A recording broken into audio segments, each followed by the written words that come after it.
गांव का एक लड़का था जिसका नाम अब्बू बकर था। वो एक सादा और मेहनती लड़का था जो हर रोज गांव के करीब जंगल में मवेशी चराया करता था। एक दिन जब वो अपने मवेशियों को दरख्तों के साए में बिठा रहा था, उसकी नज़र एक बड़े पुराने दरख्त पर पड़ी। उस दिन मौसम खुशगवार था, हल्की हवा चल रही थी और परिंदे चहचहा रहे थे। अब्बू बकर ने दरख्त के नीचे आराम करने का फैसला किया। वो दरख्त के तने के करीब बैठ गया और जमीन पर अपने हाथ से मिट्टी साफ करने लगा।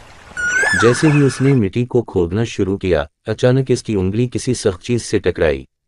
हैरानी से अब्बू बकर ने मजीद मिट्टी हटाई और उसने देखा कि जमीन के नीचे एक पुराना, जंग-आलूद संदूक दबा हुआ था। दिल की धड़कन तेज हो गई और वो सोच में पड़ गया कि इस संदूक के अंदर क्या हो सकता है। उसने पूरा संदूक निकालने के लिए थोड़ा और जोर लगाया और आखिरकार संदूक बाहर आ गया। अब्बू बकर ने संदूक का ढक्कन खोला तो इसकी आंखें हैरत से फैल गईं। संदूक सोने के सकून से भरा हुआ था। अब्बू बकर को यकीन नहीं आ रहा था कि इसकी किस्मत ने उसे इतनी बड़ी दौलत दी थी।